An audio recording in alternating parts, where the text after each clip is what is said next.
What is up, everybody? Welcome back to the El Pearly channel for another episode of Fragrance Aesthetics. More like a mini episode, I guess. So this video, the first Fragrance Aesthetics video I made was frutigerero fragrances, and I've kind of wanted to make like a sequel to that episode for some time now. Unfortunately, due to like a few different reasons, I won't really be making a true sequel to that video anytime soon.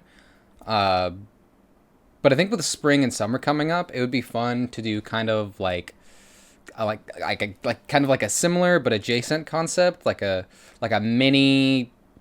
I think it is like a frutigerero fragrances 1.5 basically. So PS2 water levels, right? I think what I have in mind when I think of like nostalgic water levels is Shipwrecks from Ty the Tasmanian Tiger.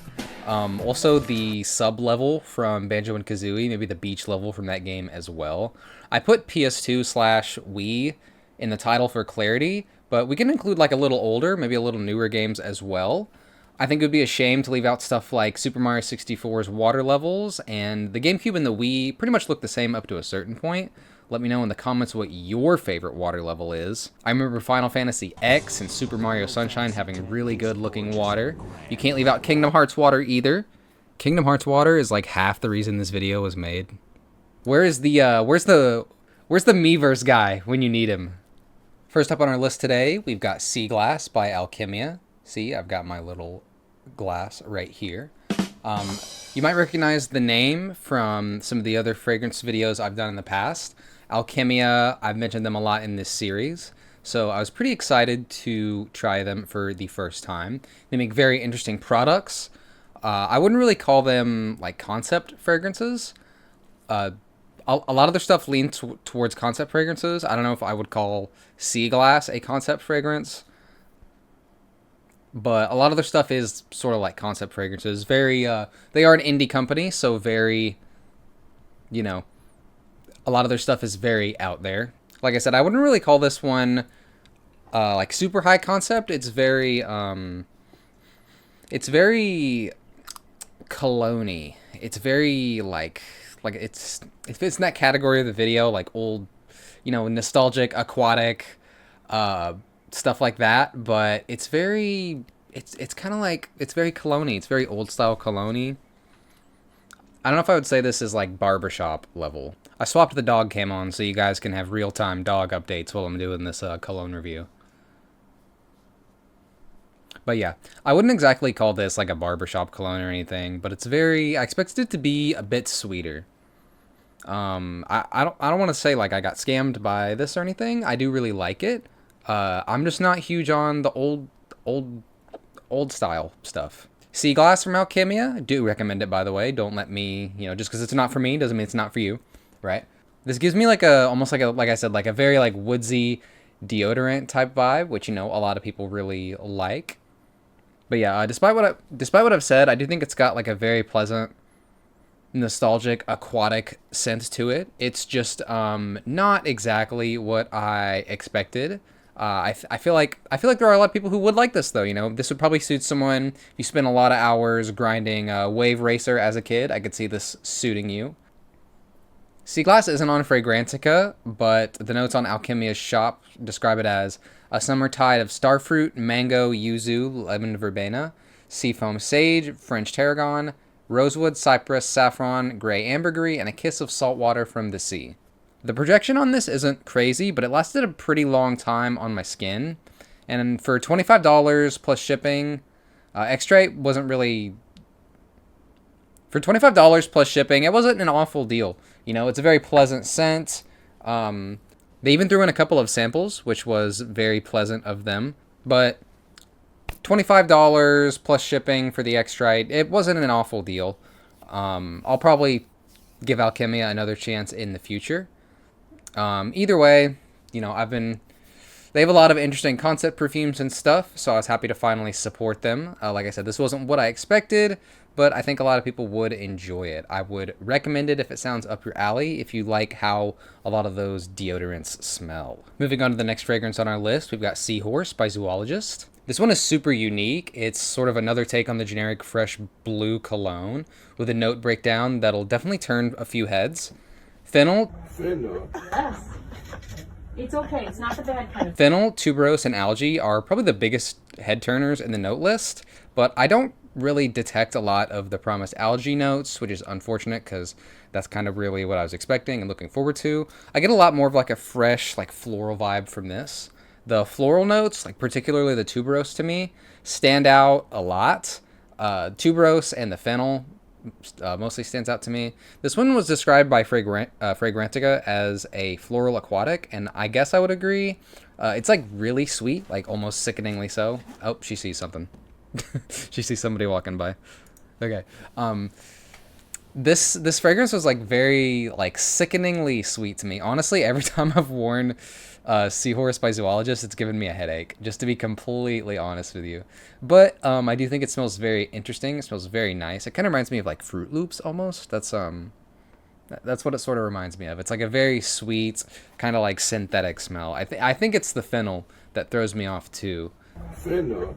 But yeah, I don't know if it's my just my skin chemistry or maybe some of the ingredients or what, but either way I still think Seahorse by Zoologist is worth checking out if it sounds interesting. I do think it's pretty unisex, so don't let your whatever hold you back from buying a sample if it sounds up your alley. I feel like it doesn't smell like algae, but I feel like it does smell like marine, like coral reef ish. Maybe not an entirely unreasonable jump to make the aquatic associations. I don't feel like I'm getting scammed in that regard. Either way, I feel like it fits in pretty nice with the PS2 water level frutigerero 1.5 vibe that we're going for here. Next up on our list of nostalgic aquatic fragrances, we've got Ferragamo Essenziale Blue. Its full name, Salvatore Ferragamo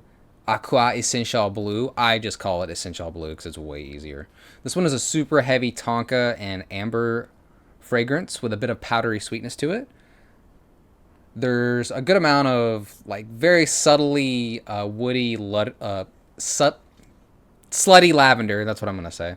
There's there's a good amount of subtle woody lavender in this one too. That makes it it's very nice. I really like this one. I've talked about this cologne a lot on my channel. It's unmistakably blue.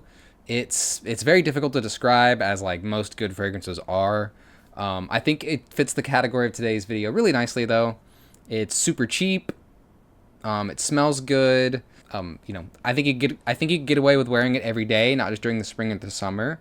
It's got a very year-round scent to it.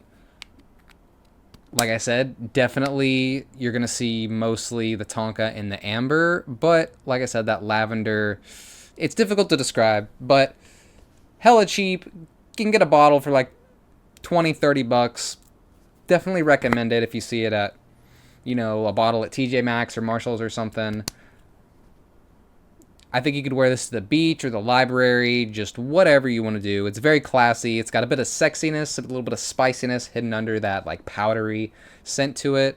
It's nice. Fits the video category very nicely. Plus, I get to talk about a fragrance that I do recommend and do love. So, very cool.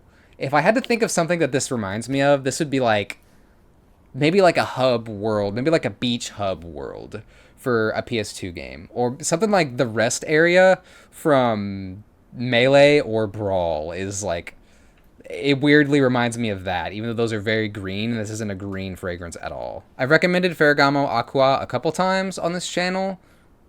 Still going to recommend it again. Next up, we're going to be going over some Versace colognes.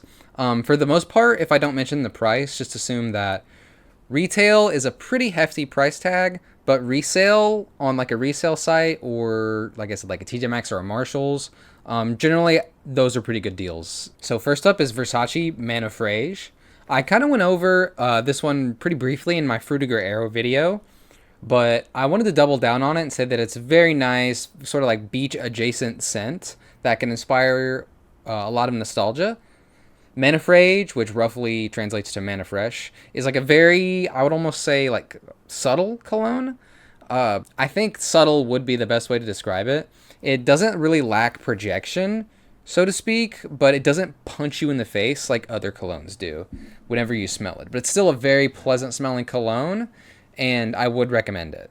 Like I said, I just don't think it smacks you in the face like other colognes sometimes do, which is, that can be a good thing sometimes. I guess if you called it scented air, you wouldn't be wrong, but I wouldn't exactly call it scam water either. If you guys know scam water. Scam water is what I call a cologne that's hella expensive and doesn't last, just scam water. This may be scented air, but it is some damn good smelling air. Plus, you can pick up like a bottle for like $30 or $40 max. I think there's people that are probably selling 2016 air for more than that. So, not a bad deal at all. Menafrage will really hold up in the heat as well. So if you live somewhere that gets really hot and you're looking for something unique, maybe not as much worn by people in your area, I definitely recommend Menafrage. Everyone has a generic freshie that they really love and kind of default to. And Menafrage is one of my preferred picks for that category. I've recommended it probably a couple other times, but it's kind of like a bit polarizing. Some people don't like the subtleness. They don't really like the star fruit, the citrus notes to it. So I would recommend going down to your local Sephora or Ulta and pretending to be interested long enough to get a sample on your wrist or something, so you can figure out how it works with your body chemistry. While you're at whatever beauty store you're at, maybe you can also ask them to sample the next two colognes for you, because I'm sure they'll have them. That being Versace Pour Homme, which is basically Menafrage's daddy. It's a bit older. It's a scent that Pour Homme will hit you in the face, like walking into a hotel lobby and just getting your ass kicked by that pool smell. That's what I would describe it as, for those of you that haven't smelled it. You've probably smelled this at some point in your life, walking past somebody who's smelled it, and you haven't realized it yet. But Pour Homme doesn't smell like chlorine or anything, but the Hotel Pool Association is just super strong for me, and I don't exactly know why. But it's one reason I'm putting it in this video. Pour Homme leans a little bit towards like old man cologne with like a super, like almost abundant, like almost overpowering amount of bergamot and lemon. It eventually kind of dries down to something a little bit more subtle with tonka bean, musk, and amber in the note breakdown. Even comparing it against like another musky aquatic like Ferragamo Acqua, the tonka and the amber bean is just like undetectable compared to everything else. I hear Pour Homme get a lot of bad rep for being like an old man cologne, but this one doesn't really have like the barber shop kind of smell to it that a lot of old man cologne has. This may be like the most generic freshie on the list, but I think this one suits a PS2 water level pretty well, almost perfectly. This shit smells like booting up the GameCube that's in your hotel room after you get back from the pool and you're wrapped in a towel and you're still all wet, but you're all cozy. Maybe a bit of a stretch there, but let me know in the comments what you guys think. So last up for the Versace colognes today, we have Pour Homme's more dignified younger brother, Dylan Blue Pour Homme. I thought it would be pretty criminal to make a list with Pour Homme on it and not include Dylan Blue, so here we are. Dylan Blue is a lot less hotel pool than Pour Homme, and a lot more like bully for the PlayStation 2, I guess. I don't know how to describe it exactly, but it's definitely worth your time, definitely worth checking out.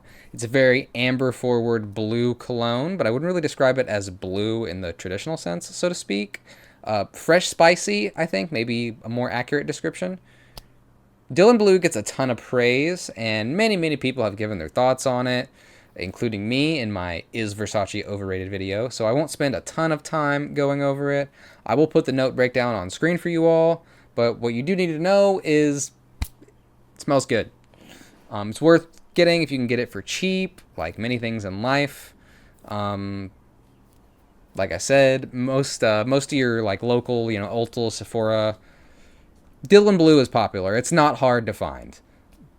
But I think we've pretty much covered all the Versace stuff. So Versace section over. This is now a Versace free zone.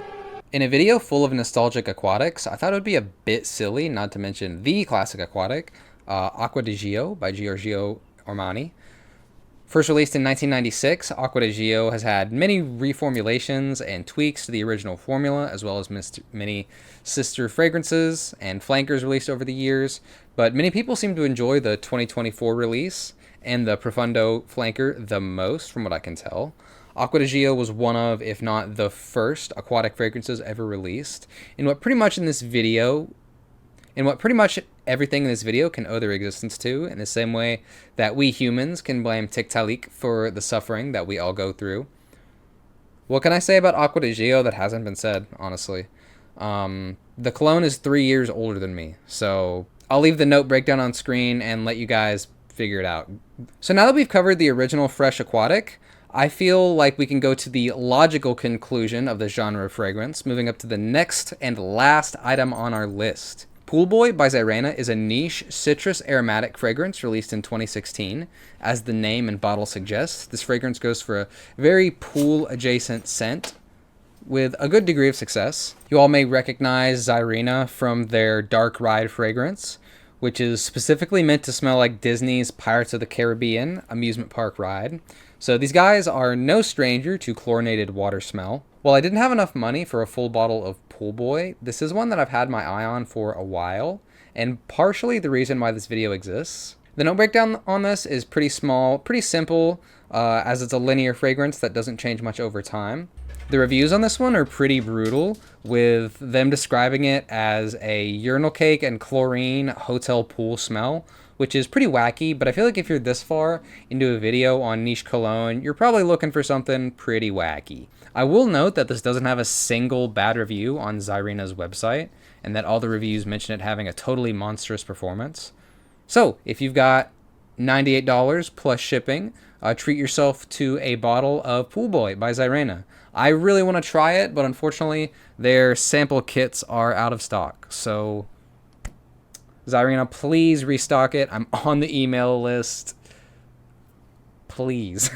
Check it out if you're interested. I totally won't be jealous if you order a bottle of it and don't give me one. Either way, that's going to be all for today. I appreciate you guys tuning into this mini episode of Fragrance Aesthetics.